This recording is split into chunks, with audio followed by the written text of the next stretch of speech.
अस्सलाम वालेकुम class. Physical classes के बाद ऑनलाइन क्लासेस में हम हाज़िर हैं और फ़िज़िकल क्लासेस में हमने देखा था कि डॉपलर इफ़ेक्ट क्या है। डॉपलर इफ़ेक्ट जो कि फ्रीक्वेंसी में तब्दीली जब भी कभी ऑब्ज़र्वर और सोर्स रिलेटिव मोशन में होते हैं।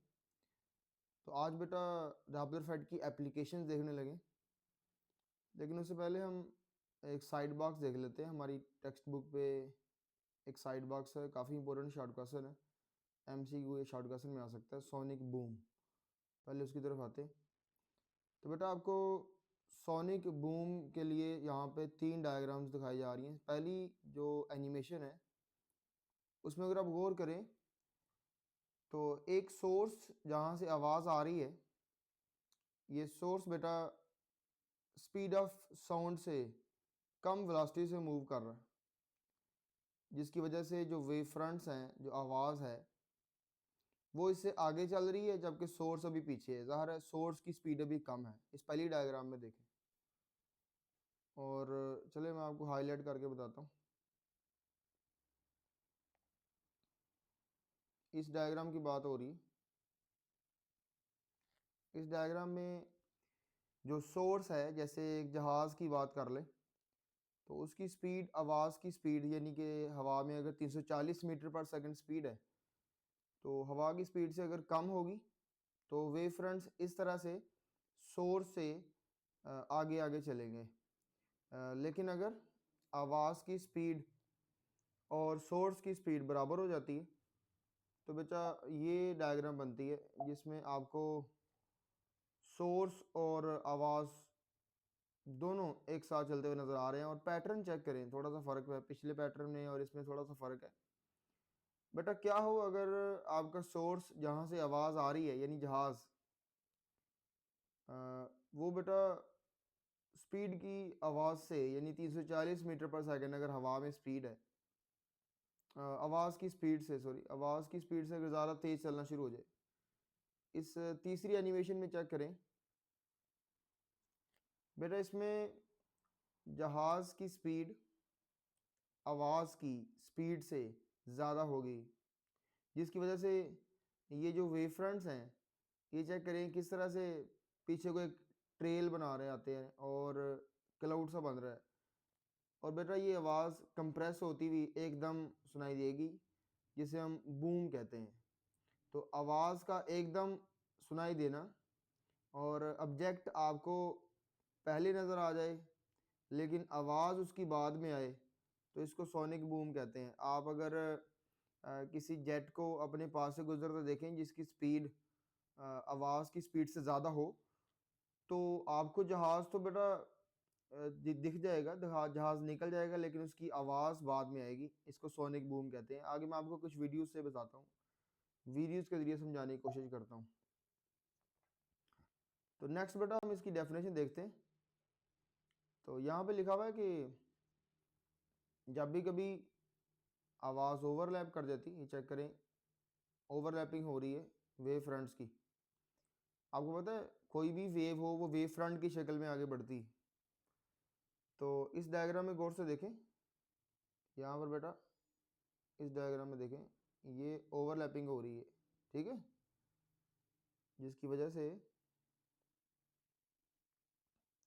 ये देखें ओवरलैपिंग। और ये बेटा ये जो वेव्स हैं इसको शॉक वेव कहते हैं। ये शॉक वेव, ये टर्म आपने याद रखनी है। ये शॉक वेव जो है ये सिर्फ और सिर्फ तब बनती है जब सोर्स ऑफ साउंड आवाज़ की स्पीड से तेज़ मूव करे, और इस स्पीड को हम सुपरसोनिक स्पीड कहते हैं। ये देखें सुपरसोनिक लफ्ज़ लिखा हुआ है। सुपर का मतलब होता है ज़्यादा और सोनिक मतलब आवाज़। तो बेटा जब आवाज़ से ज़्यादा तेज़ चले कोई सोर्स, तो उसे हम बोलते हैं सुपरसोनिक। आगे देखें इसके बारे में क्या लिखा हुआ है। एज ए प्लेन एक्सलरेट्स, जैसे एक प्लेन एक्सलरेट करता है, ये देखें, ये लाइन ज़रा पढ़ें। As a plane accelerates it builds up, ये बिल्ड करता है, बनाता है, front of air pressure by pushing air in front of it, ये अपने आगे हवा को पुश करता है, जिसकी वजह से ये स्पीड ऑफ साउंड को जब पास कर देता है, यानी इसकी अपनी स्पीड आवाज़ की स्पीड से ज़्यादा हो जाती है। बेटा ये हैरानी वाली बात नहीं है कि आवाज़ की स्पीड से किसी ऑब्जेक्ट की स्पीड का ज़्यादा हो जाना ये कोई कह लो कि ज़्यादा हैरान करने वाली बात इसलिए नहीं होनी चाहिए, क्योंकि आवाज़ की स्पीड को बहुत ज़्यादा भी नहीं है। आवाज़ की स्पीड हवा में 340 मीटर पर सेकंड है। वो बेटा लाइट की स्पीड होती है, जिसको कोई क्रॉस नहीं कर सकता, जो कि आपको पता है 3 × 10⁸ मीटर पर सेकंड है। लेकिन आवाज़ की स्पीड को हम जहाज़ जो हैं ये क्रॉस कर लेते हैं, और उन जहाज़ों को हम सुपरसोनिक प्लेन्स कहते हैं। ठीक है बच्चे। और ये जो वेव बनती है इसको कहते हैं सोनिक शॉक वेव, ये शॉक वेव। ठीक है। जबकि बेटा ये जो आवाज़ आती है अचानक, आगे वीडियो में आपको बताता हूँ, ये जो अचानक आवाज़ आती है जब बहुत सारी वेव्स इकट्ठी सुनाई देंगी तो एक धमाके की तरह की आवाज़ आएगी, उसको कहते हैं सोनिक बूम। तो आगे देखें बेटा, ये सोनिक बूम के बारे में बताने लगा हूँ। तो यहाँ से बेटा इसको सुने ज़रा और क्लियर करने की कोशिश करें।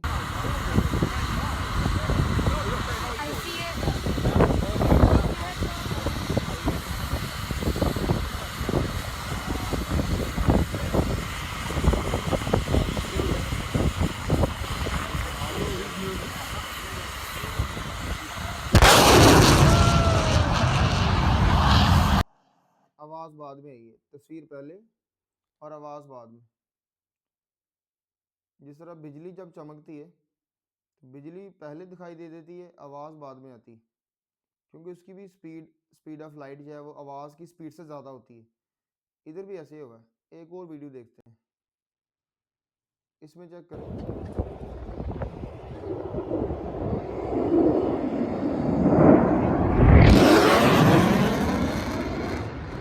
इसमें आपको क्लियर नज़र आ रहा है कि इसके पीछे आवाज़ है।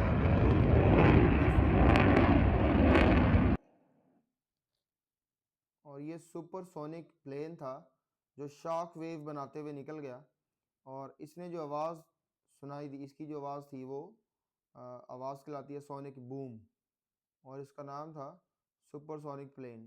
ठीक है बच्चों, ये शॉर्ट क्वेश्चन आ सकता है, एमसीक्यू आ सकता है। तो ये हो गया जी क्लियर। इसी को समझाने के लिए एक और एनिमेशन है जिसमें एक प्लेन पहले दिखाई दे रहा है, जिसमें अभी फ़िलहाल इसकी स्पीड जो है वो स्पीड ऑफ साउंड से थोड़ी कम है, इसलिए वेव फ्रंट्स इस तरह से दिखाई दे रहे हैं।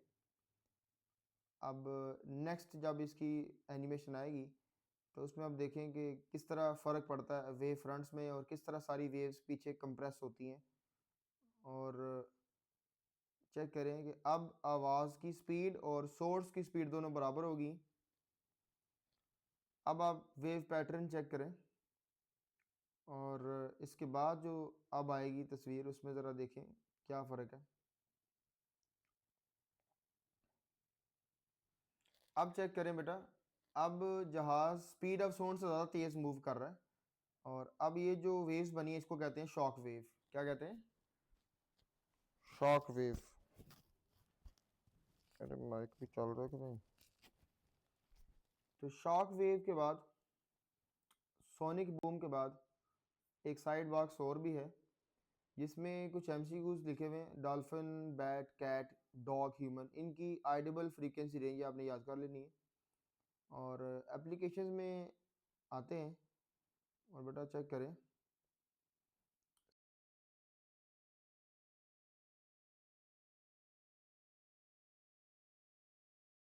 सबसे पहले हम देख लेते हैं कि इसमें नंबर 1 एप्लीकेशन कौन सी है हमारे पास। तो नंबर 1 एप्लीकेशन जो है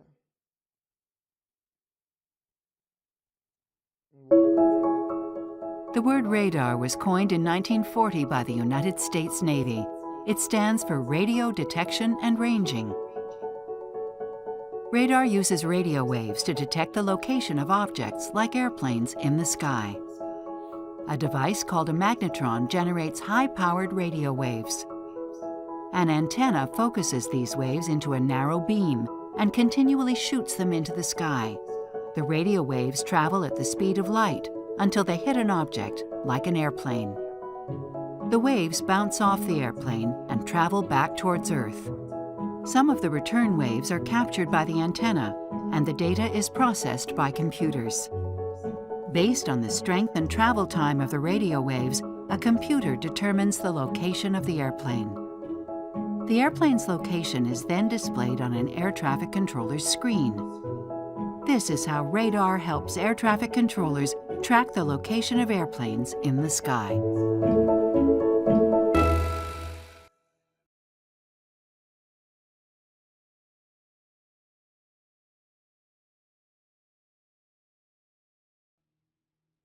तो बेटा पीछे वीडियो में हमने ये देखा कि किस तरह से रडार सिस्टम काम करता है और जहाज़ों का पता लगाता है। आपको पता है एक वेबसाइट भी है जहाँ से आप तमाम एरोप्लेन्स किधर जा रहे हैं और कौन इस वक्त किधर मौजूद है, उनकी ट्रैफिक कैसी है, इसका अंदाज़ा लगा सकते हैं। तो बेटा ये रडार सिस्टम में ट्रांसमीटर भी लगा होता है और रिसीवर भी। ये वेव्स को ट्रांसमिट भी करता है और रिसीव भी करता है। तो बच्चे ये रेडियो वेव्स भेजता है और रेडियो वेव्स की वजह से इसका नाम रडार है। अब इसमें ट्रांसमीटर क्या करता है, ट्रांसमीटर वेव्स भेजता है, जबकि इसी के अंदर रिसीवर लगा हुआ है, जिस तरह हमारे मोबाइल फ़ोन्स में होता है। मोबाइल फ़ोन में भी ट्रांसमीटर और रिसीवर दोनों चीज़ें लगी होती हैं। तो आप गौर करें कि जब ये जहाज़ के साथ जाके वेव टकराती है, तो अगर तो ये जहाज़ रेस्ट पर है, अगर तो ये जहाज़ मूव नहीं कर रहा, अगर ये मूव नहीं कर रहा, रेस्ट पर है, तो फिर तो जिस तरह वेव जाएगी वैसे ही टकरा के वापस आ जाएगी और वेवलेंथ में कोई तब्दीली नहीं आएगी और फ्रीक्वेंसी में भी कोई तब्दीली नहीं आएगी, क्योंकि आप जानते हैं कि अगर वेवलेंथ में तब्दीली आए तो फिर ही फ्रीक्वेंसी में तब्दीली आती है, क्योंकि फ्रीक्वेंसी और वेवलेंथ का इनवर्स रिलेशन है। लेकिन अगर ये जहाज़ मूव करता हो हमारी तरफ आ रहा होगा, ज़ाहिर है जहाज़ स्पेस में रेस्ट में तो नहीं होता।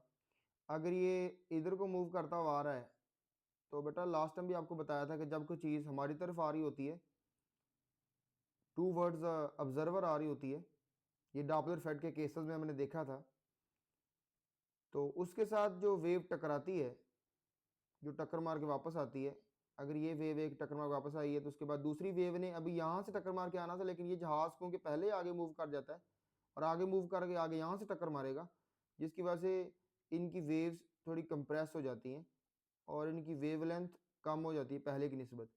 जो इंसिडेंट वेवलेंथ होती है वो इसकी ज़्यादा होती है और जो रिफ्लेक्टेड वेवलेंथ होती है, यानी टक्कर मार के जो वेव आ रही है, वो थोड़ी कम होती है, जिसकी वजह से इसकी जो रिफ्लेक्टेड फ्रीक्वेंसी है, यानी जो मिलने वाली फ्रीक्वेंसी है, यानी जो फ्रीक्वेंसी रिसीव करता है ये रिसीवर एक सोर्स की तरफ आते हुए जहाज़ की बात कर रहा हूँ, अगर वो जहाज़ हमारी तरफ आ रहा होगा तो उसकी फ्रीक्वेंसी ज़्यादा रिसीव होगी, फ्रीक्वेंसी ग्रेटर होगी as compared to the original frequency या इंसिडेंट फ्रीक्वेंसी।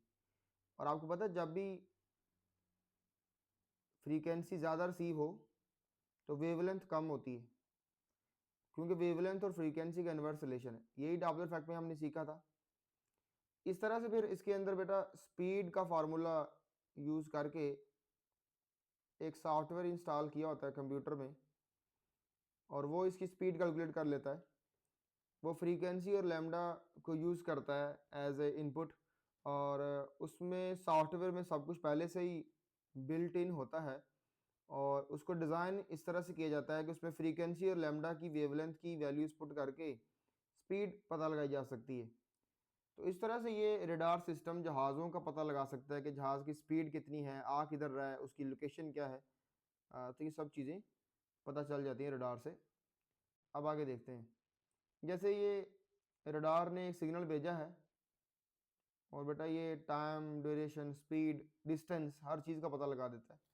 आगे लिखा हुआ आपको मिल जाएगा, तो आपने पेपर में लिखना है। शॉर्ट क्वेश्चन में क्या लिखना है आपने, आपकी टेक्स्ट बुक में जो लाइनें लिखी हुई हैं उसी को मैंने समराइज़ किया है, आप चेक कर लें। रडार का मतलब है रेडियो डिटेक्शन एंड रेंजिंग, और जो पीछे आपको पढ़ाया है उस सब की समरी ये है। रडार में आपने सबसे पहले तो ये याद रखना है इसका मतलब क्या है, और ये ट्रांसमिट भी करता है और रिसीव भी, ना सिर्फ वेव को भेजता है बल्कि ये वेव को रिसीव भी करता है। और अगर एक एरोप्लेन यानी कि कोई जहाज़ अगर अप्रोच कर रहा है, हमारी तरफ आ रहा है, तो उसकी जो वेवलेंथ होगी वो शॉर्ट हो जाएगी, जिसकी वजह से उसकी जो फ्रीक्वेंसी होगी वो हाई हो जाएगी, क्योंकि वेवलेंथ और फ्रीक्वेंसी का इन्वर्स रिलेशन है। तो लास्ट टाइम हमने वो केस डिस्कस किया था जिसमें जब कोई चीज़ हमारी तरफ यानी सोर्स की तरफ आ रही होती है या सोर्स ही ऑब्जर्वर की तरफ जा रहा होता है, तो उस केस में जो अपेरेंट फ्रीक्वेंसी होती है यानी जो ऑब्जर्व्ड फ्रीक्वेंसी है वो हाई महसूस होती है, यानी ज़्यादा महसूस होती है। यानी वो ट्रेन जब हमारी तरफ आ रही थी तो उसकी पिच हमें ज़्यादा सुनाई दी, यानी उसके हॉर्न की आवाज़ हमें थोड़ी सी बारीक सुनाई दी।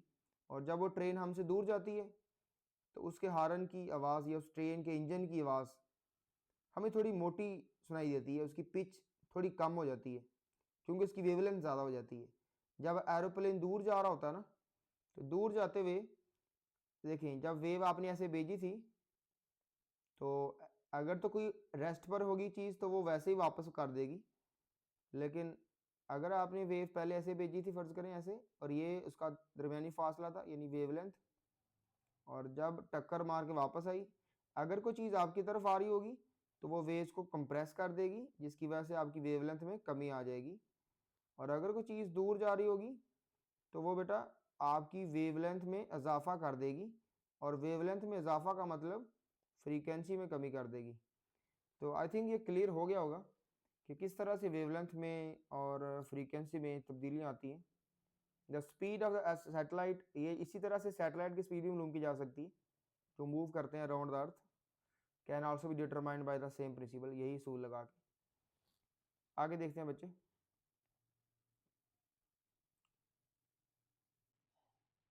अब हम सोनार के बारे में पढ़ेंगे। सोनार क्या चीज़ है जी? एस से मुराद साउंड है, आवाज़, और एस ओ से मुराद साउंड समझ लें, और एन से नेविगेशन है, और आर से रेंजिंग। इसमें हम आवाज़ की मदद से नेविगेशन भी करते हैं और रेंजिंग भी करते हैं। हम चीज़ों का पता लगाते हैं कि उसकी रेंज क्या है, और हम उनकी लोकेशंस का अंदाज़ा करते हैं। जैसे ये जो तस्वीर है इसमें आपको बताया जा रहा है कि किस तरह से एक जो है बहरी जहाज़ अपने ट्रांसमीटर के ज़रिए सिग्नल भेजता है और साथ रिसीव भी करता है। ये सिग्नल जब भेजता है रिसीव भी करता है, इसका मतलब कि इसके अंदर ट्रांसमीटर भी है और रिसीवर भी है, और ये फासले का पता लगा सकता है किसी चीज़ का जो अंदर मौजूद है पानी के, या समुद्र की गहराई का पता लगा सकता है। तो जो वेव्स ये भेजता है ये इलेक्ट्रोमैग्नेटिक नहीं होती, ये आवाज़ है यानी मैकेनिकल वेव है। और आपको पता है कि इलेक्ट्रोमैग्नेटिक क्यों नहीं होती? क्योंकि आपको पता है इलेक्ट्रोमैग्नेटिक वेव जो होती है ना, ये पानी में ये ज़्यादा जज़ब हो जाती हैं और ज़्यादा दूर तक नहीं जाती, जबकि मैकेनिकल वेव्स जो हैं वो पानी में ज़्यादा दूर तक जाती हैं। लॉन्गिट्यूडनल वेव्स ज़्यादा दूर तक जाती हैं as compared to the transverse electromagnetic waves, ठीक है? क्योंकि बेटा ये जो रेडियो वेव्स हैं, माइक्रोवेव्स हैं, ये सैटेलाइट कम्युनिकेशन के लिए इस्तेमाल हो सकती हैं, लेकिन अंडर सी कम्युनिकेशन के लिए यानी समुद्र के अंदर कम्युनिकेशन करने के लिए मैकेनिकल वेव्स को इस्तेमाल किया जाता है, क्योंकि उनकी जो आगे प्रोपगेशन की कह लो कि कैपेसिटी है वो ज़्यादा होती है as compared to the electromagnetic wave. इसी तरह से इस विजुअल में आप चेक कर सकते हैं कि किस तरह से एक बहरी जहाज़ ने वेव को ट्रांसमिट किया, और उसी प्रिंसिपल के अकॉर्डिंग जो पीछे जहाज़ वाले में बता रहा था कि टक्कर मार के अगर तो जो वेव्स आपको रिसीव होती है रिफ्लेक्टेड वेव, अगर तो उसकी फ्रीक्वेंसी ज़्यादा है तो समझ जाएं कि वो चीज़ आपकी तरफ आ रही है, और अगर उसकी रिफ्लेक्टेड वेव की यानी जो आपके पास पहुंची है वेव जो आपके रिसीवर ने रिसीव की है, अगर उसकी फ्रीक्वेंसी ज़्यादा है फिर तो वो चीज़ आपकी तरफ आ रही है, लेकिन अगर फ्रीक्वेंसी कम है तो फिर वो चीज़ आपसे दूर जा रही होगी। तो सेम प्रिंसिपल बेटा पीछे भी पढ़ा चुका हूँ, और इसी तरह आप चेक करें कि इसमें भी आपको यही समझाया जा रहा है कि किस तरह से सोनार तकनीक की मदद से हम समुद्र की गहराई का पता लगाते हैं या उन चीज़ों का पता लगाते हैं जो समुद्र के अंदर मौजूद है, ठीक है? अब इसमें लिखना क्या पेपर में बेटा आपने तो it is use for detecting objects, ये ऑब्जेक्ट्स का पता लगाता है जो ऑब्जेक्ट्स अंडर द वाटर हैं, बाय अकस्टिक इको, किसकी मदद से, आवाज़ की मदद से। इको से मुराद रिफ्लेक्शन है। जब भी कभी एक मीडियम से कोई वेव टक्कर मार के वापस आएगी तो उसे रिफ्लेक्शन कहेंगे। जिस तरह आपकी आवाज़ कमरे की किसी दीवार से या फिर कहीं भी जब आप पहाड़ी इलाके में जाते हैं तो आपकी आवाज़ टकरा के वापस आ जाती है और आपको 2-3 दफ़ा सुनाई देती है, और उसे हम इको बोलते हैं बेटा। अकोस्टिक इको का मतलब ये है, अकोस्टिकल इको मतलब आवाज़ की गूंज, क्योंकि इको तो कोई दूसरी वेव भी कर सकती है, जैसे रोशनी भी इको पैदा करती है, यानी रोशनी भी रिफ्लेक्शन करती है। लेकिन जब आवाज़ रिफ्लेक्शन करे तो उसे स्पेशल अकोस्टिकल इको बोलते हैं। और इस सुनार टेक्निक में बेटा जो डॉपलर डिटेक्शन है, इसका सारा दारोमदार रिलेटिव स्पीड पर होता है। यानी वो जो टारगेट है और जो डिटेक्टर है, यानी आपका बहरी जहाज़ जहाँ से आप वेव भेज रहे हैं, जहाँ से आप ट्रांसमिट कर रहे हैं, उसको डिटेक्टर कह लें, क्योंकि उसी के अंदर ट्रांसमीटर भी लगा हुआ है और उसी के अंदर आपका रिसीवर भी है, तो उसी को आप डिटेक्टर कह लें। और जो आपका टारगेट है, यानी जिसको आपने पता लगाना है, फॉर एग्जांपल दुश्मन अगर जासूसी कर रहा है, अगर समुद्र में पता लगा रहा है कि कोई और दुश्मन, कोई उसके पास आसपास कोई चीज़ तो नहीं, तो वो उसका टारगेट हो सकता है। तो ये जो डॉपलर डिटेक्शन हो रही है सारी, इसका सारा दारोमदार उन दोनों चीज़ों की स्पीड पर होता है, to provide the speed of the target, ताकि हमें टारगेट की स्पीड का अंदाज़ा लग सके। ये रिलेटिव स्पीड क्यों लिखा, क्योंकि आपको याद होगा कि जब डॉपलर इफेक्ट पढ़ाया था तो बताया था कि ये सारा जो डॉपलर इफेक्ट है, इसमें सारा क्रेडिट जाता है रिलेटिव मोशन को, बिटवीन सोर्स एंड ऑब्जर्वर। अगर तो कोई रिलेटिव मोशन ही नहीं होगी, कोई रिलेटिव स्पीड नहीं होगी, अगर सोर्स और ऑब्जर्वर के दरमियान किसी किस्म की रिलेटिव स्पीड नहीं होगी, तो ये डॉपलर इफेक्ट भी देखने को नहीं मिलेगा। तो हम डिस्कस कर चुके हैं ये। और अगली लाइन में कहता है डॉपलर इफेक्ट इन सोनार, सोनार के अंदर जो डॉपलर इफेक्ट है इन्वॉल्व्स एन अपेरेंट चेंज, इसमें फ्रीक्वेंसी में अपेरेंट चेंज आता है जब सोर्स और ऑब्जर्वर रिलेटिव मोशन में होते हैं। ये तो डेफिनेशन ही तकरीबन लिख दी है, और ये बेटा हर एक एप्लीकेशन में अब यही चलेगा, यही इसकी ये इसका मेन प्रिंसिपल कह लें, एप्लीकेशन में मेन चीज़ यही होगी कि रिलेटिव मोशन देखी जाएगी सोर्स और ऑब्जर्वर के दरमियान। और whenever there is a relative speed या relative motion between source and observer, then frequency, observed frequency will be slightly different from the original frequency। ठीक है, इसी तरह मिलिट्री एप्लीकेशन में इसका बड़ा इस्तेमाल है सोनार टेक्निक का। और आप इसकी मदद से जो आबदोज़ें हैं, सबमरीन्स जो कह लें कि जिसके ज़रिए आप मिसाइल भी फायर कर सकते हैं समुद्र के अंदर से, किसी दूसरे मुल्क में समुद्र के अंदर से ही आप मिसाइल मार सकते हैं।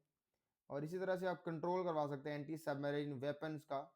और ये सारा काम जो है ना, डेप्थ मेजरमेंट ऑफ द सी, समुद्र की गहराई मापना, ये सारा कुछ सोनार के ज़रिए किया जा सकता है बच्चों। तो नेक्स्ट मूव करते हैं। हमारे पास तीसरी एप्लीकेशन है red shift and blue shift. ये रेड शिफ्ट और ब्लू शिफ्ट का मतलब क्या है? बेटा रेड का मतलब है, रेड शिफ्ट मतलब कि किसी चीज़ का रेड कलर की तरफ मुड़ जाना, और ब्लू शिफ्ट का मतलब है किसी चीज़ का ब्लू कलर की तरफ मुड़ जाना। अब ये कलर्स का मतलब क्या है, देखें आपको पहले तो ये ज़बानी आना चाहिए कि ये आपने याद किया होगा, ये फिक्रा विबग्यार, इसका मतलब ये कलर्स हैं।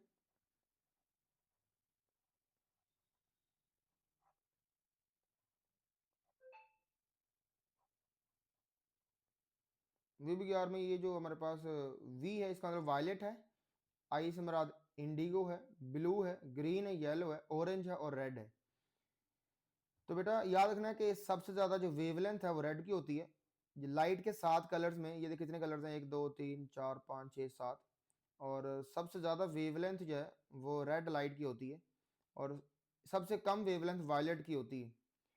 तो आपने इस तरह याद रखना है कि अगर आपको रेड कलर मिलता है तो इसका मतलब आपको ज़्यादा वेवलेंथ मिलती है। ठीक है, इस तरह याद रखें कि रेड कलर अगर आपको मिल रहा है तो समझें कि आपको ज़्यादा वेवलेंथ मिल रही है। और पीछे आपको जो आर्टिकल पढ़ाए हैं इसमें मैंने यही बताया कि अगर ज़्यादा वेवलेंथ मिले तो इसका मतलब है कम फ्रीक्वेंसी, और अगर कम फ्रीक्वेंसी मिल रही है तो इसका मतलब ये बनता है कि वो चीज़ आपसे दूर जा रही है।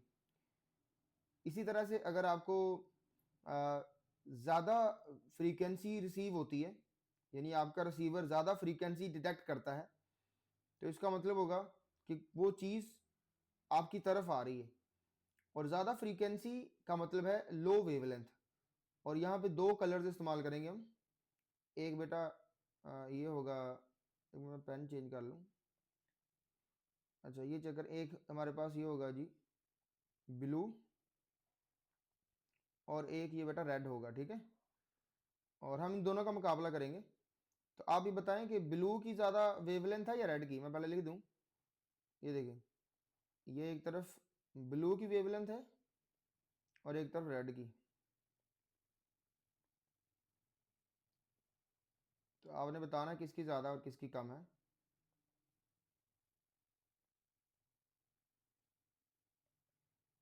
तो बेटा यहाँ से ये जो नीचे लाइन मैंने बनाई है, ये पीछे विब गियार, इससे देख के बताएं ज़्यादा वेवलेंथ किसकी है, रेड की। अगर रेड की वेवलेंथ ज़्यादा है तो बेटा इसका मतलब ये बनता है,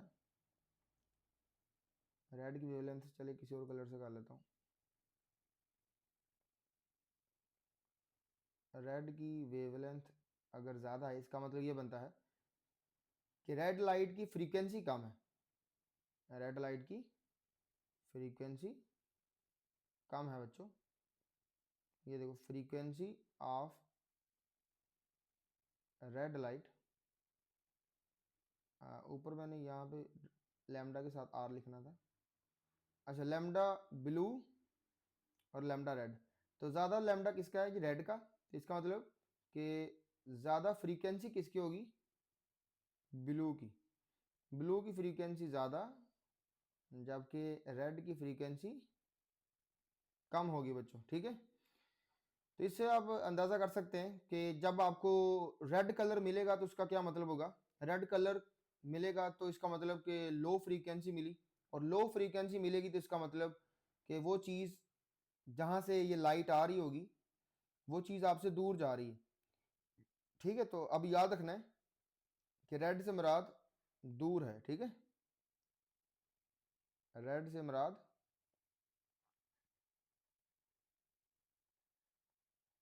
दूर। और ब्लू कब मिलेगी, ब्लू आपको तब मिलेगी जब कोई चीज़ आपकी तरफ आ रही, जैसे ये स्पेशली स्टार्स के लिए, इलेक्ट्रोमैग्नेटिक वेव्स के लिए। स्टार्स लाइट इमिट करते हैं बेटा, और स्टार्स की अपनी रोशनी होती है। और अगर कोई स्टार आपकी तरफ आ रहा होगा तो वो ब्लू लाइट का स्पेक्ट्रम देगा, उसके स्पेक्ट्रम में ब्लू शिफ्ट नज़र आएगी। और अगर कोई स्टार आपसे दूर जा रहा होगा तो उसके स्पेक्ट्रम में रेड शिफ्ट नज़र आएगी। अब ये शिफ्ट का मतलब क्या है, बेटा इसके लिए मैं आपको बताता हूँ। कंपैरिजन करना होता है दो स्पेक्ट्रम्स का। एक स्पेक्ट्रम वो जो लेबॉर्ट्री में तैयार किया जाता है, लेबॉर्ट्री में हासिल किया जाता है, और दूसरा स्पेक्ट्रम वो जो ऑब्जर्व किया जाता है स्टार लाइट से, और दोनों को कंपेयर किया जाता है। तो जब कोई भी स्टार जब लाइट इमिट करता है, अगर वो आपकी तरफ आता हुआ लाइट इमिट कर रहा है, यानी ज़मीन की तरफ आ रहा है, तो इसका मतलब ये होगा कि वो बेटा ज़मीन की तरफ आने की वजह से वो ब्लू लाइट इमिट करेगा। और उसके स्पेक्ट्रम में ये लाइन जो है, ये जो अब्जॉर्प्शन स्पेक्ट्रम की लाइंस हैं, ये ब्लू एंड की तरफ शिफ्ट हो जाएंगी, ब्लू एंड की तरफ। ये देखें, ये ब्लू एंड है, ठीक है, ये वाला ब्लू एंड है, इसकी तरफ शिफ्ट हो जाएंगी। और जब कभी कोई स्टार आपसे दूर जा रहा होगा, क्योंकि कुछ स्टार्स हमसे दूर जा रहे हैं, कुछ हमारी तरफ आ रहे हैं, क्योंकि वो सारे चक्कर काट रहे हैं गैलेक्सी के गिर्द। और चक्कर काटने की वजह से बेटा उनका फासला ज़मीन से कभी बढ़ रहा है और कभी ज़्यादा हो रहा है, जिसकी वजह से कुछ स्टार्स के अंदर रेड शिफ्ट नज़र आ रही है, कुछ में ब्लू शिफ्ट नज़र आ रही है। लेकिन ज़्यादातर जो हैं गैलेक्सीज, वो उन तमाम में हमें रेड शिफ्ट नज़र आई है, क्योंकि वो तमाम हमसे यानी ज़मीन से दूर जा रही हैं। तो इसको हम आगे देखने लगे हैं वीडियोज़ के ज़रिए, एनिमेशन के ज़रिए। तब तक मैंने आपको ये बताया कि ब्लू कलर तब नज़र आएगा जब कोई चीज़ हमारी तरफ आ रही होगी, और रेड कलर तब नज़र आएगा जब कोई चीज़ हमसे दूर जा रही होगी। याद रखना, रेड से मुराद दूरी, ठीक है। अब आगे देखें, चेक करें बेटा, इसमें ये जो आपको स्टार नज़र आ रहा है, ये देखें, ये स्टार घूमता हुआ नज़र आ रहा है, ये स्टार। और चलिए मैं कलर चेंज करता हूँ इसका। ये देखें, ये स्टार का ऑर्बिट है, और ये आपकी अर्थ है।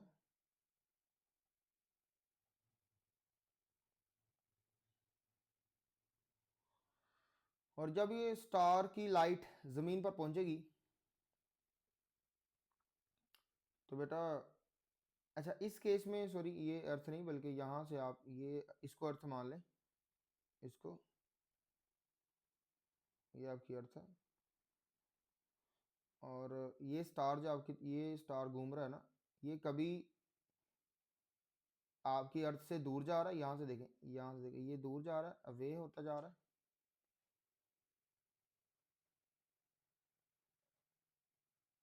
और इधर से देखें ये आपकी ज़मीन की तरफ आता जा रहा है।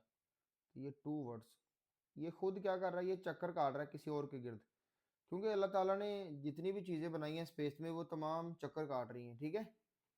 वो गोल दायरे में घूम रही हैं, किसी न किसी के गिर्द घूम रही हैं। कोई स्टार्स जो हैं वो गैलेक्सी के गिर्द घूमते हैं। तो ये वैसे एक विजुअलाइजेशन है जिसमें एक एक गोल चीज़ दिखाई गई है। ये समझ लें कि गैलेक्सी है जिसके गिर्द स्टार घूम रहा है, ठीक है। तो जब ये स्टार चक्कर काट रहा है तो चेक करें कि इस अर्थ के लिहाज से देखें, ये कभी ज़मीन की तरफ आ रहा है, इसका फासला कभी कम हो रहा है, कभी ज़्यादा हो रहा है। जब इधर को जाएगा तो ये फासला बढ़ेगा, ये देखिए ज़मीन से फासला ये बढ़ रहा है, और जब ये इस तरफ आ रहा है तो फासला कम हो रहा है। इसका मतलब कि कभी ये रेड शिफ्ट शो करेगा और कभी ये ब्लू शिफ्ट शो करेगा। ये चेक करें इनके स्पेक्ट्रम्स में, ये जो ऑब्जर्व स्पेक्ट्रम है ये, इसमें देखें तब्दीली आ रही है। इसकी जो ऑब्जर्प्शन लाइंस हैं वो बेटा कभी ब्लू एंड की तरफ जा रही हैं और कभी रेड एंड की तरफ जा रही हैं, ठीक है। रेड की तरफ कब जाएंगी, जब ये स्टार हमसे दूर जाएगा, और ब्लू की तरफ कब जाएंगी, जब ये स्टार हमारी तरफ आएगा, यानी ज़मीन की तरफ। तो आगे मज़ीद देखते हैं और क्लियर करते हैं चीज़ों को। तो बेटा याद रखना है, रेड कब बनता है, जब कोई चीज़ हमसे दूर जाती है।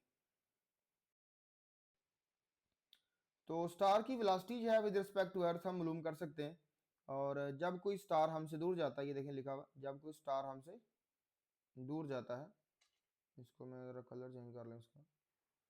When a star is moving away from earth, जब कोई हमसे दूर जाता है तो उसकी जो वेवलेंथ है वो इंक्रीज करती है और रेड शिफ्ट मिलती है। और ये मत भूलना बेटा लाइन, विब ग्यार, विब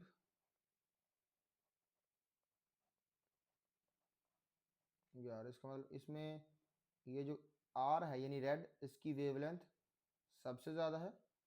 और अगर फ्रीक्वेंसी की बात करें तो फ्रीक्वेंसी इस तरफ बढ़ती है, रेड की वेवलेंथ ज़्यादा है लेकिन फ्रीक्वेंसी कम है, और ब्लू की फ्रीक्वेंसी ज़्यादा लेकिन वेवलेंथ कम है।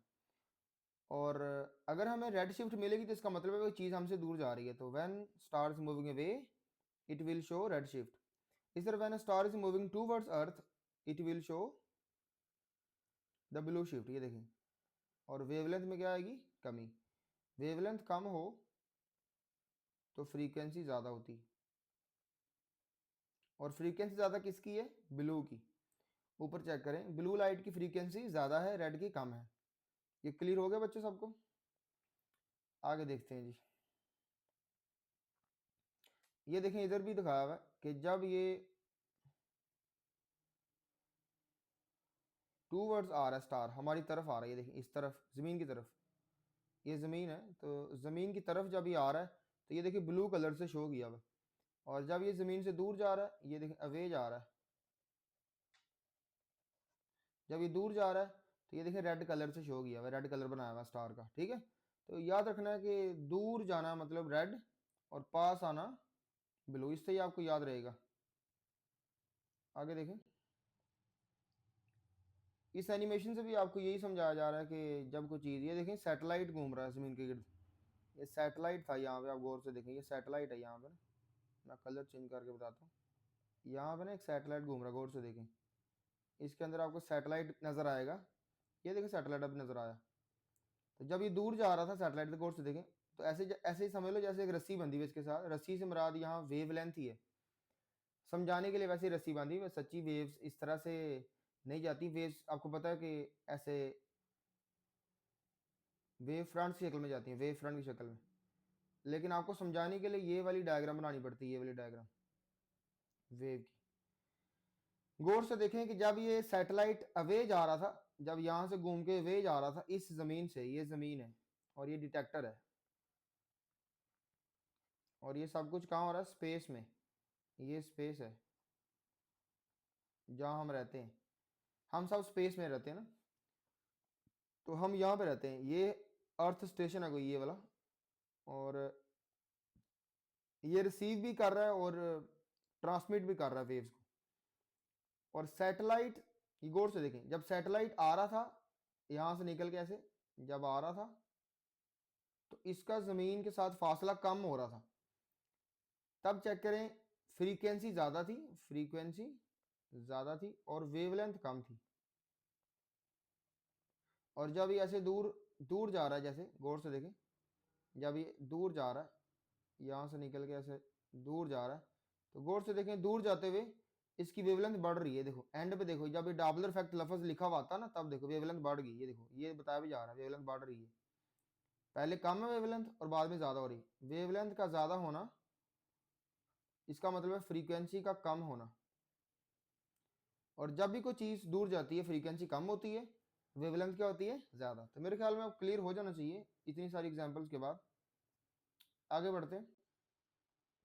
इधर देखें ये गैलेक्सी है और ये गैलेक्सी जमीन से दूर जा रही है। देखिए जमीन से दूर जा रही है, दूर चली गई। देखिए वेव्स बढ़ती जा रही है, लंबी, ये वेवलेंथ है, ये वाली ये वेवलेंथ होती है, ठीक है। तो बेटा ये वेवलेंथ बढ़ती चली जा रही है, देखो ये वेवलेंथ बढ़ती चली जा रही है। और जब वेवलेंथ बढ़ती है फ्रीक्वेंसी कम होती। और याद है आपको वो केस नंबर 1 जो आपको पढ़ाया था डॉपलर इफेक्ट में, कि बल्कि उसमें केस नंबर 2 में पढ़ाया था। पहले केस में फ्रीक्वेंसी बढ़ रही थी और दूसरे में फ्रीक्वेंसी कम थी, जैसे एफ बी वो पढ़ाया था ना, जिसमें ऑब्जर्व्ड फ्रीक्वेंसी लेस थी ओरिजिनल फ्रीक्वेंसी से, याद आया। और वो तब आया था आंसर जब आपकी जो ट्रेन है या जो सोर्स है, उस केस में हमने एक सोर्स लिया था जो ऑब्जर्वर बी से अवे जा रहा था। जब कोई चीज़ अवे जाती है तो उसकी ऑब्जर्व्ड फ्रीक्वेंसी हमेशा लेस होती है ओरिजिनल फ्रीक्वेंसी से। इसी को हमने डॉपलर इफेक्ट का नाम दिया था कि चेंज इन अपेरेंट फ्रीक्वेंसी। अच्छा बेटा, अब ये याद रखना कि जितनी भी गैलेक्सीज हैं 99% हमने जब भी स्पेक्ट्रम उनका देखा है तो उनमें हमें ऑब्जर्व्ड फ्रीक्वेंसी हमेशा लेस से नजर आई है। अब लेस फ्रीक्वेंसी का क्या मतलब है, रेड शिफ्ट नजर आएगी या ब्लू शिफ्ट? बेटा जो चीज़ हमसे दूर जाती है उसकी कौन सी शिफ्ट नजर आती है, ये देखो फिर से बता रहा हूँ। जो चीज़ हमसे दूर जाती है ना उसकी फ्रीक्वेंसी कम और वेवलेंथ ज़्यादा होती है। वेवलेंथ ज़्यादा किसकी है, रेड की या ब्लू की? रेड की ज़्यादा पुत्र। तो जब रेड की ज़्यादा है, ये रेड की वेवलेंथ ज़्यादा है ब्लू से, तो इसका मतलब कि जितनी भी गैलेक्सीज होती हैं इनकी जो शिफ्ट है, जो इनके स्पेक्ट्रम की शिफ्ट है वो रेड शिफ्ट है, यानी ब्लू शिफ्ट नहीं है। ये हमें रेड शिफ्ट दिखाई देती है। यानी इनके जो स्पेक्ट्रम है उनके अंदर जो ऑब्जॉर्प्शन लाइंस हैं वो towards the red colour shift होते हुए दिखाई देते हैं। और इसी से हमने पता लगाया था कि गैलेक्सीज हमारी एक दूसरे से दूर जा रही हैं। हमारी गैलेक्सी और हमारी जो हमसाई गैलेक्सी है, यानी हमारी मिल्की वे गैलेक्सी और हमारी हमसाई जो है एंड्रोमेडा गैलेक्सी है, इनके दरमियान फासले बढ़ रहे हैं। ये यूनिवर्स, ये कायनात एक्सपेंड कर रही है। और ये कहाँ तक एक्सपेंड करेगी किसी को पता नहीं है। साइंसदान खुद हैरान है कि कहाँ तक जाएगी। इसकी जो वास्टनेस है, जो कायनात के जो जो वसत है वो बहुत ज़्यादा है। वास्टनेस मतलब बहुत खुली है ये कायनात। अल्लाह ताला ने बहुत खुली कायनात बनाई हुई है और अभी भी फैल रही है, पता नहीं कहाँ तक फैलेगी। तो बेटा आगे देखते हैं। ये सारा कुछ जो लिखा हुआ है अब ये पढ़ लें, ये बहुत आसान हो गया आपके लिए। अब आराम से देखें। स्टेशनरी स्टार के लिए पैटर्न, ये जो ऑब्जर्व पैटर्न है ये बिल्कुल वैसा ही है जैसा लेबॉर्ट्री में उन्होंने उस लाइट से बनाया था। क्योंकि स्टार के अंदर अगर हीलियम है तो उन्होंने हीलियम का स्पेक्ट्रम बना के लेबॉर्ट्री में रखा था, तो उसको बाद में कंपेयर किया था स्टार लाइट से, स्टार लाइट के स्पेक्ट्रम से। तो जो उन्होंने लेबॉर्ट्री में स्पेक्ट्रम बनाया और जो स्टेशनरी स्टार का स्पेक्ट्रम होगा वो वैसा ही होगा। ये कभी नहीं मिलेगा क्योंकि स्टार कभी स्टेशनरी होता ही नहीं है। स्टार मूव कर रहे हैं, या तो कोई आपकी तरफ आ रहा होगा या आपसे दूर जा रहा होगा। ये आपको समझाने के लिए 3 पैटर्न बताए हुए हैं कि अगर स्टार फर्ज करे स्टेशनरी हो फिर ऐसा पैटर्न बनेगा जो उन्होंने लैब में बनाया था, ठीक है। और जो स्टार आपकी तरफ आ रहे होते हैं उनमें गौर से देखें, जो आपकी तरफ आ रहे हैं उनमें ब्लू कलर की तरफ ये लाइन चली जाती है, ये वाली लाइन, ये वाली लाइन ब्लू की तरफ। ये पहले इधर होनी थी ना, चेक करें, ये ब्लू की तरफ चली गई है, इस तरफ शिफ्ट हो गई ये वाली लाइन। और अब गौर से देखें कि जो स्टार्स आपसे दूर जा रहे हैं, ये देखें, जो स्टार्स आपसे, ये वाला आपकी तरफ आ रहा था, और जो स्टार्स आपसे दूर जा रहे हैं अवे, मूविंग अवे, उनके बारे में देखें, उनकी वेवलेंथ ज़्यादा है, और वेवलेंथ ज़्यादा मतलब फ्रीक्वेंसी कम। और ये याद रखना है कि इस केस में वेवलेंथ ज़्यादा होने की वजह से आपकी ये जो लाइन है, ये वाली लाइन, ये सीधी यहाँ पे होने की बजाय ये थोड़ी सी आगे चलेगी। ये देखें, ये लाइन आगे चलेगी, और इस तरफ लाइन पीछे ब्लू एंड की तरफ चलेगी थी, और ये वाली लाइन कहाँ चलेगी, रेड एंड की तरफ। तो बेटा यहाँ पे ये क्लियर होता है कि जो चीज़ें अवे जाती हैं ऑब्जर्वर से, डिटेक्टर से, उनकी रेड शिफ्ट बनती है, और जो चीज़ें टू वर्ड्स आती है उनकी ब्लू शिफ्ट बनती है। इतना क्लियर है सब बच्चों को? अब आगे देखें जी। इसी तरह से ये पिछली चीज़ को ही बताया हुआ है जो पहले बताया। ये आपकी बुक की डायग्राम देख लें। बुक की डायग्राम में स्टेशनरी स्टार जो होता ही नहीं है, स्टार कभी भी स्टेशनरी होता ही नहीं है, सारे स्टार मूव कर रहे हैं। तो ये आपको समझाने के लिए, कंपैरिजन करने के लिए बताया हुआ है। तो बेटा ये हो गया जी आपका स्टेशनरी स्टार, और वो स्टार जो आपसे दूर जा रहा है उसको कहते हैं स्टार रिसीडिंग, वो जो आपसे मूव कर रहा है, वे मूविंग अवे।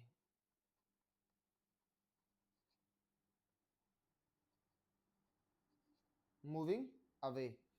और वो स्टार जो आपकी तरफ आ रहा है उसकी क्या कहानी है, चेक करें इसकी वेवलेंथ में। देखें जो आपसे दूर जा रहा था उसकी वेवलेंथ में कितना, ये देखो वेवलेंथ कितनी ज़्यादा है, और ये देखो वेवलेंथ कितनी कम है। वेवलेंथ क्या होती है, एक क्रस्ट से दूसरी क्रस्ट तक का फासला। ये छोटी वेवलेंथ है और ये बड़ी वेवलेंथ है। जिसकी वेवलेंथ बड़ी उसका मतलब उसकी फ्रीक्वेंसी छोटी। फ्रीक्वेंसी छोटी मतलब कि ये रेड शिफ्ट बनेगी, ठीक है। और जो ज़्यादा फ्रीक्वेंसी वाला होगा उसकी ब्लू शिफ्ट बनेगी। तो ये ब्लू शिफ्ट है और ये रेड शिफ्ट है, ठीक है। तो बेटा ये हो गया जी आपकी बुक वाला सारा। अब आगे और देख लें जी क्या है आगे।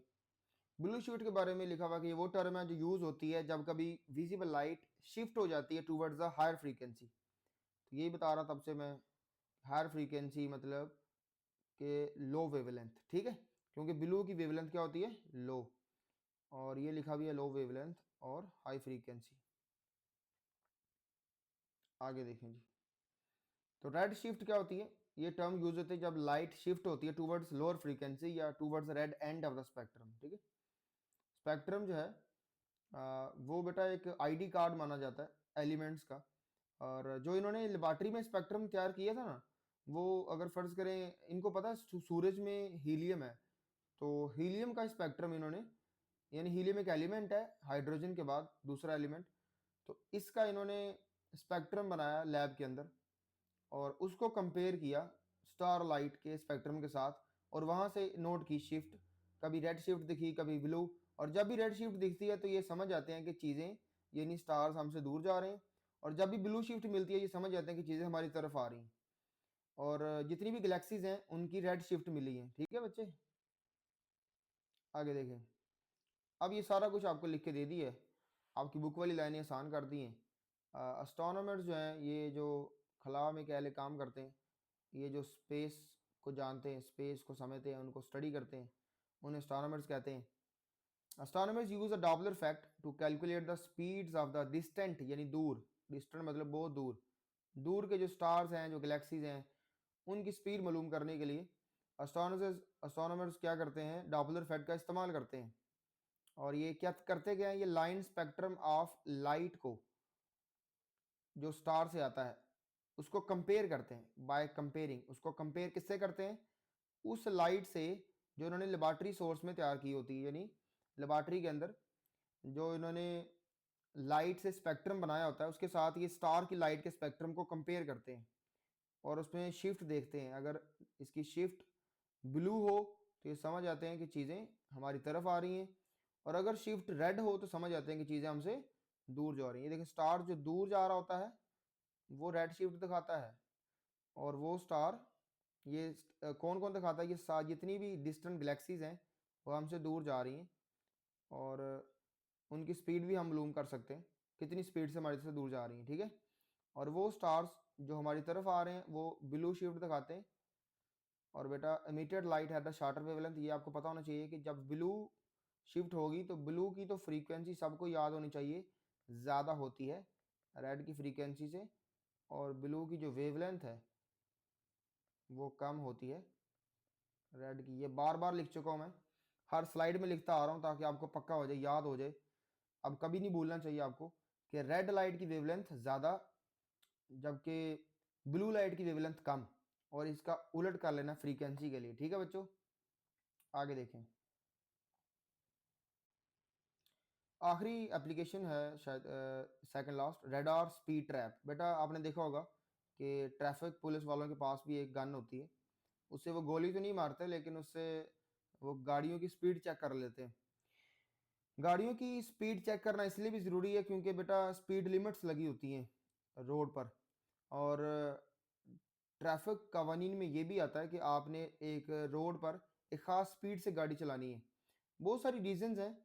एक रीज़न तो ये है कि आपको एक्सीडेंट से बचाना है, और दूसरी रीज़न ये भी है कि एक ख़ास रोड के ऊपर अगर एक गाड़ी, फ़र्ज़ करें एक गाड़ी अगर स्पीड मारती है 100 किलोमीटर पर आवर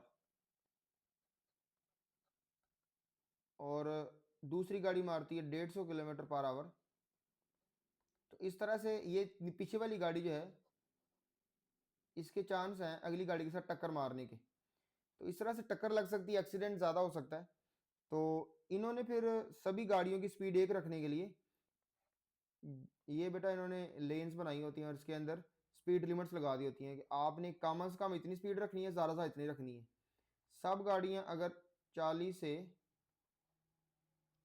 60 तक आ रही होंगी तो फिर एक्सीडेंट के चांसेस कम होंगे, फिर आसानी से ब्रेक भी लग जाएगी। सबको पता होगा कि इसमें कम से कम स्पीड इतनी रखनी है, ज़्यादा से इतनी रखनी है। जैसे कुछ दुबई में ऐसे रोड्स भी हैं जहाँ पर आपको 120 स्पीड रखनी पड़ती है, और अगर 120 किलोमीटर पर आवर स्पीड रखेंगे तो आप स्मूथली चलेंगे। हर गाड़ी की 120 स्पीड या 110 120 110 120 अगर इसके आसपास है, 120 से अगर कम करेंगे तो वो, वैसे अगर 120 लिमिट रखी हुई है इसका मतलब है कि आपने 120 से कम नहीं करनी, 120 से थोड़ी सी ज़्यादा कर सकते हैं आप, 120 130 के दरमियान कर सकते हैं। और इतनी तेज़ गाड़ियाँ चल रही होती हैं कि सब स्मूथ लगती हैं और ये फिर एक्सीडेंट नहीं होता फिर। ठीक है, ये ट्रैफिक पुलिस वाले ने जो गन पकड़ी हुई है यही रडार स्पीड ट्रैप है, क्योंकि इसमें भी रडार लगा हुआ है, जिस तरह पीछे आपको रडार के बारे में पढ़ाया, इसमें भी रेडियो वेव्स ही आगे पीछे आती जाती है। तो चेक कर लेते हैं। ये देखें बेटा इसमें स्पीड भी शो हो रही है। ठीक है, इसके पास एक गन है जिसमें गाड़ी की स्पीड दिखाई दे रही है, और ये कैमरे भी आपको पता आजकल लगे हुए हैं। जैसे अगर आप लाहौर जाएं या बड़े शहरों में तो वहाँ भी आपको ये नज़र आते हैं, और इनका मकसद क्या है, इनकी मदद से ये पता चल जाता है कि आपकी स्पीड कितनी थी, और फिर आपको चालान आपके घर भेज देते हैं। आपको ऑनलाइन पे करना पड़ता है, जिस तरह आपके घर बिजली का बिल आता है उसी तरह आपकी गाड़ी का चालान भी आ जाता है, और आपकी गाड़ी की फ़ोटो भी साथ होती है। इसीलिए जब भी बड़े शहरों में जाएं तो ट्रैफिक के कवानीन की पासदारी करें। Speed limit and radar speed camera ये आपको दिखाई दे रहा है। इस तरह के अगर आपको कैमरे दिखाई दें, साथ लिमिट लगी हो, तो समझ आए कि आपकी गाड़ी की तस्वीरें बनेंगी, तो आपको एहतियात करनी पड़ेगी। अब इसके बारे में लिखा हुआ चेक कर लें। रडार स्पीड ट्रैप, इसमें बेटा ज़्यादातर यूज़ होती हैं माइक्रोवेव्स, रेडियो वेव से थोड़ी सी ऊपर होती हैं। ये देखें, आपको पता है सारी इलेक्ट्रोमैग्नेटिक वेव्स में सबसे नीचे कौन है, रेडियो वेव्स। रेडियो वेव्स के ऊपर कौन है, माइक्रोवेव्स। ये सारी इलेक्ट्रोमैग्नेटिक वेव्स जो होती है ना, ये आपको पता चार्जेस की ओसिलेशन से बनती हैं। जब कभी मौका मिला तो आपको हम इलेक्ट्रोमैग्नेटिक वेव्स की जो प्रोडक्शन है, उसकी जो क्या है उसको पैदा करने का जो तरीकाकार है, वो आपको बढ़ाएंगे। कि आपको सिलेबस में फ़िलहाल नहीं है, आपके न्यू सिलेबस में तो नहीं मिला प्रोडक्शन ऑफ इलेक्ट्रोमैग्नेटिक वेव्स। तो जैसे ही आर्टिकल आता है तो आपको इंशाल्लाह बताते हैं कि कैसे इलेक्ट्रोमैग्नेटिक वेव्स पैदा की जा सकती हैं। लेकिन फिलहाल इतना याद रखें कि 7 तरह की इलेक्ट्रोमैग्नेटिक वेव्स होती हैं, और इनमें खास बात यह है कि सबकी स्पीड एक जैसी होती है, स्पीड ऑफ लाइट के बराबर है। ठीक है, और आपको पता है आपकी बॉडी से भी निकल रही है इंफ्रारेड रेज, वो भी इलेक्ट्रोमैग्नेटिक हैं। फिर विजिबल लाइट, फिर अल्ट्रा वायलेट जो सूर्य से आती हैं लेकिन नज़र नहीं आती और ख़तरनाक होती हैं, ख़तरनाक शुआएँ सूरज की, उन्हें अल्ट्रा वायलेट कहते हैं। और उसके बाद विजिबल के बाद अल्ट्रावायलेट, अल्ट्रावायलेट के बाद एक्स रेज और गामा रेज। तो 7 तरह की जो इलेक्ट्रोमैग्नेटिक वेव्स हैं, इनकी सब की स्पीड एक जैसी होती है। और दूसरे नंबर वाली जो है माइक्रोवेव, इसकी फ्रीक्वेंसी ज़रा रेडियो से थोड़ी सी ज़्यादा होती है, क्योंकि नीचे से जब वो ऊपर जाते हैं तो फ्रीक्वेंसी बढ़ती है। ठीक है। इसके बाद इंफ्रारेड आ जानी थी, इंफ्रारेड के बाद विजिबल, विजिबल के बाद अल्ट्रावायलेट, फिर एक्स रेज, फिर गामा रेज, 1 2 3 4 5 6 7, 7 पूरी होगी। तो माइक्रोवेव्स को जब निकाला जाता है तो इसको बर्स्ट में निकाला जाता है, यानी जिस तरह फायरिंग करते हैं वैसे निकलती हैं, गुच्छे बन के जाते हैं और रिफ्लेक्टेड बाय मूविंग कार्स, गाड़ियों से रिफ्लेक्ट होती हैं। और फिर उसके बाद जो रिफ्लेक्टेड माइक्रोवेव्स हैं उसकी डॉपलर शिफ्ट कैलकुलेट की जाती है, और अंदर एक इस गन में एक कंप्यूटर प्रोग्राम होता है, एक सॉफ्टवेयर होता है जो इंस्टॉल किया होता है गन में। ये ज़ाहिर है, ये जो गन होती है इसका काम गोली चलाना तो नहीं है, ये एक डिवाइस है जिसके अंदर एक कंप्यूटर प्रोग्राम, एक सॉफ्टवेयर इंस्टॉल किया होता है, और उसकी मदद से ऊपर स्पीड शो हो जाती है। v is equal to f lambda इस्तेमाल किया जा सकता है, v is equal to f lambda. और बेटा इस फार्मूले से वो सॉफ्टवेयर स्पीड कैलकुलेट कर लेता है। v is equal distance over time से वो डिस्टेंस भी कैलकुलेट कर सकता है, d is equal to v t से। ये सॉफ्टवेयर के ऊपर ये सॉफ्टवेयर में जब जिसने सॉफ्टवेयर बनाया होता है ना, जिस इंजीनियर ने, वो सारा डाटा इसमें, सारे फार्मूले इसमें फीड कर देता है, और उसके बाद जो आंसर आते हैं, जो रिजल्ट्स आते हैं, वो स्पीड और डिस्टेंस जो भी है पता लग जाता है जी। इस तरह सैटेलाइट की नेविगेशन भी कर सकते हैं आप डॉपलर शिफ्ट की मदद से। आप सैटेलाइट की स्पीड पता लगा सकते हैं, उसकी पोजीशन पता लगा सकते हैं। ठीक है बच्चों। तो ज़ाहिर है जब आप गाड़ी के बारे में इतना कुछ पता लगा रहे हैं तो फिर सैटेलाइट भी माइक्रोवेव्स को वसूल कर सकता है। सैटेलाइट कम्युनिकेशन में माइक्रोवेव्स आती है ना, इसलिए सैटेलाइट की भी नेविगेशन वगैरह की जा सकती है। ये क्या है जी? ये जो वेदर फोरकास्टिंग है, मौसम का पता लगाना, उसके लिए ये रडार सिस्टम यूज होता है। ये एक रडार है जी, और ये सारे रडार ही होते हैं। ये जो आपके क्या गाड़ी में भी रडार लगे हुए हैं, आजकल हर जगह रडार लगे हुए हैं। और यहाँ पे जनाब एक बड़ा सा रडार शो किया गया है जो कि बादलों से टक्कर मरवाता है अपनी वेव्स की, और चेक करता है कि बादलों की क्या स्पीड है, और बादल कहाँ तक पहुँचे, हवाएं कहाँ तक पहुँची, कब आएगी बारिश। और जब आपको बताते हैं ये जो महकमे वाले, महकमा मौसमियात, जब आपसे आपको आपको बताते हैं कि बारिश आने वाली है, हवाएं चलने वाली हैं, तो इसमें सारा क्रेडिट इसी को जाता है, इसी बड़े से सिर वाले को जाता है। ये रडार जो है ये बता देता है आपको। इसमें भी वही फंक्शन है, इसने पहले वेव भेजनी है ऐसे, और फिर अगर बादल आपकी तरफ आ रहे होंगे तो उसकी वेव में, वेवलेंथ में कमी हो जाएगी और फ्रीक्वेंसी में इजाफा हो जाएगा। फ्रीक्वेंसी में इजाफे को नोट करके, और इसके साथ भी आगे सारा कंप्यूटर प्रोग्राम लगा होता है, और ये सारा कुछ कंप्यूटर पर देख रहे होते हैं। ये सारी इसके देख कमरे बने हुए हैं, और इसके अंदर सारी प्रोसेसिंग होती है, और कंप्यूटर बता देता है कि जी कितनी स्पीड है और कब तक आएगी बारिश। ठीक है बच्चों, ये सारा कुछ आपने आगे आपको नोट्स मिल जाएंगे, और किताब वाली लाइनें आपकी आसान कर दी हैं, वो आप पढ़ लेना बेटा। इसी तरह से हवा, ये जो क्या नाम है, ब्लड की स्पीड भी मालूम की जा सकती है, स्पीड ऑफ ब्लड फ्लो। इसको कैलकुलेट करने के लिए भी हम डॉपलर इफेक्ट का इस्तेमाल करते हैं। ये एक प्रोब होती है, और इस प्रोब से हम दो काम लेते हैं। एक तो इससे वेव भेजते हैं, और यानी ट्रांसमिट करते हैं, और दूसरा इससे रिसीव भी करते हैं, और इससे ही पता चल जाता है कि क्या स्पीड है आपके ब्लड की।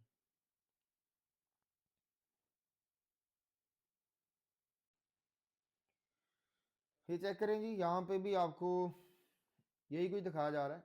इको कार्डियोग्राफी कहते हैं इसे, इको कार्डियोग्राफी। इको मतलब रिफ्लेक्शन, कार्डियो मतलब दिल से रिलेटेड। तो ये जो खून जो फ्लो कर रहा है, इसमें क्रेडिट किसको जाता है? दिल को जाता है ना। खून का फ्लो किसकी वजह से है? हार्ट की वजह से, दिल ही इसे पंप करता है ना। तो आप देखें जी डॉपलर रडार के बारे में, जो बादलों का पता लगा था उसके बारे में क्या लिखा हुआ है। और ये बेटा डिटेक्ट करता है विंड स्पीड, हवा की वेलोसिटी, और ये पैटर्न्स। और इसके बाद इसको मैंने आसान करके आगे लिखा हुआ है, आगे आप अगली लाइन पढ़ेंगे तो पता चल जाएगा। ये कुछ बायोलॉजी टर्म्स हैं जिसकी मैंने आसान मीनिंग्स आगे लिख दी हुए हैं, बीमारियों के नाम, जो भी मसले मिसाल यहाँ पे लिखे हुए हैं, इनकी मैंने आगे आसान वर्डिंग लिख दी हुई है अगली स्लाइड में। आपको बताता हूँ, इसको पहले पढ़ लें और उसके बाद फिर अगली स्लाइड देखिए। तो चेक करें जो आपकी बुक पे पिछली लाइनें लिखी थी उसी के बने आसान book lines in easy wording.